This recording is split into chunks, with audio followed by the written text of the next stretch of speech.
Welcome back to Mimi's Organic Eats. Today we're making a chicken and pumpkin dinner for dogs. This is one of John John's favorite meals that we make all the time.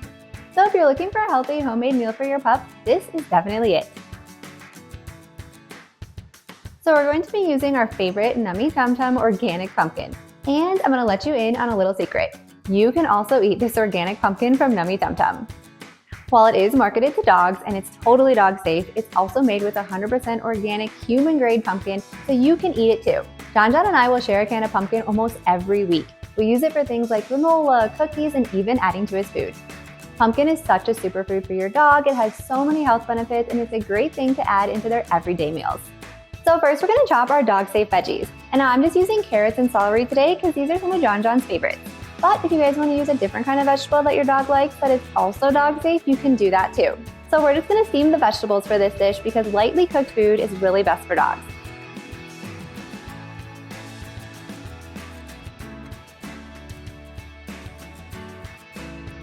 And now I just did a few carrots and a couple of stalks of celery because this is what John John will eat in about a week. If you're making homemade dog food, you don't want to cook more food than you need for a week unless you plan to freeze it. Just like when you're cooking for yourself, you don't want to eat leftovers beyond a week. It's the same thing for your dog. So now I'm just going to fill a 3-quart pot a little bit with water and add my steamer basket. Now we're just going to add in our veggies.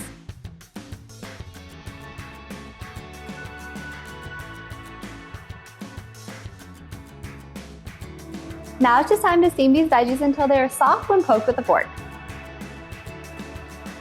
So one of my tricks whenever I'm making homemade dog food is if you can make something for yourself at the same time, it's going to be a lot easier to make your dog's food. So for this recipe, for instance, I'm making some steamed veggies, which I could also take out a serving for me and for my husband. We could just add some salt and pepper or seasoning to them after they're steamed. And we're gonna be making chicken now, and we can also use some of those chicken breasts for us, as well as cook up one for John John. If you guys are beginning to cook fresh food for your dog, the biggest thing to remember is dogs can eat almost everything that you guys could eat too, so it's really easy to share ingredients. So once our veggies are steamed, then I'm going to transfer them to a glass Tupperware. This is how I store them in the fridge because John John will eat these over the next few days or even up to a week.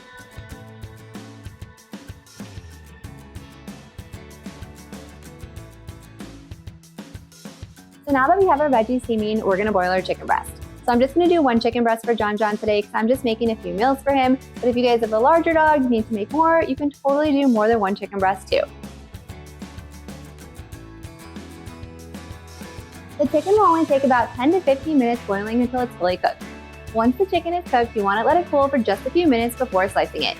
You will probably be paid a visit around this time because your dog will smell the goodness coming from the kitchen.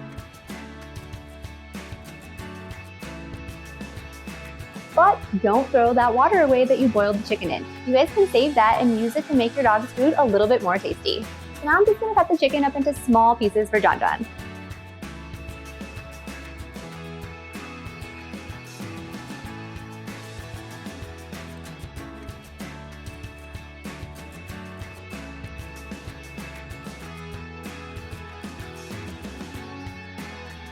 Now that we have our chicken made and our veggies made, we're ready to make your dog's meal.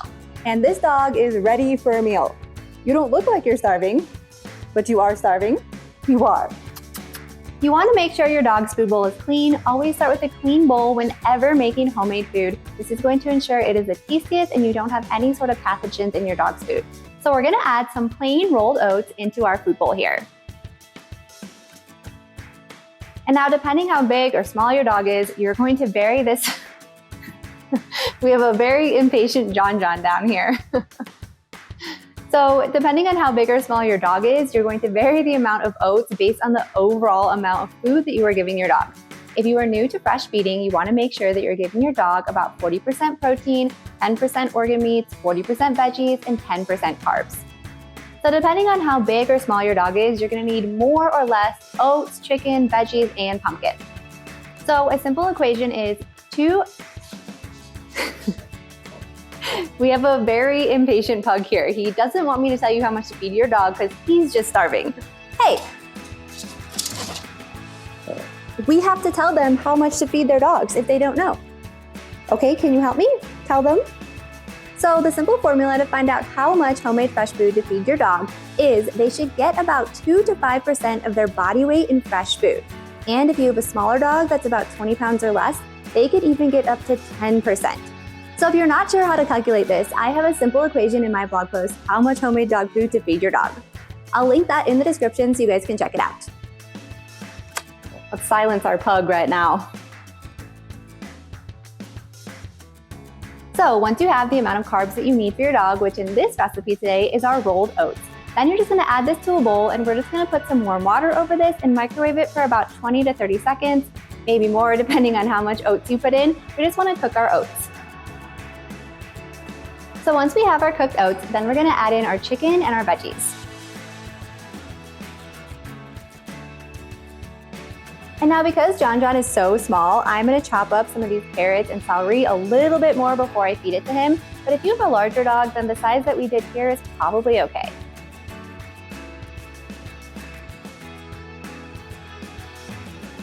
Next, we're gonna open our pumpkin.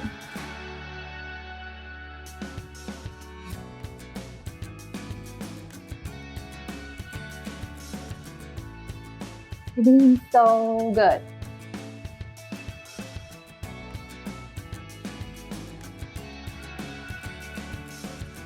Now you're just gonna add a little bit of pumpkin into your dog's bowl, and that amount can vary too depending on how big or how small your dog is.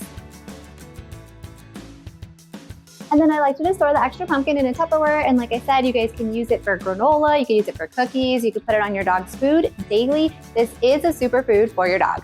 So if you happen to have any organ meat, beef liver, chicken liver, giblets, then you wanna go ahead and add that on top of your dog's food too.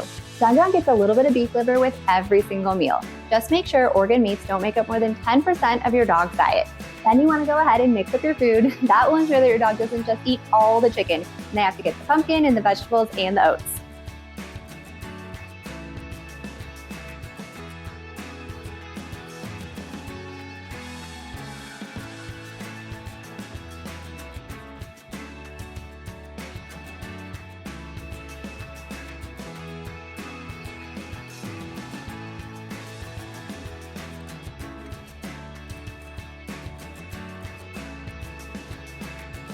You guys can store all your leftover chicken, veggies, and pumpkin in the fridge for up to a week.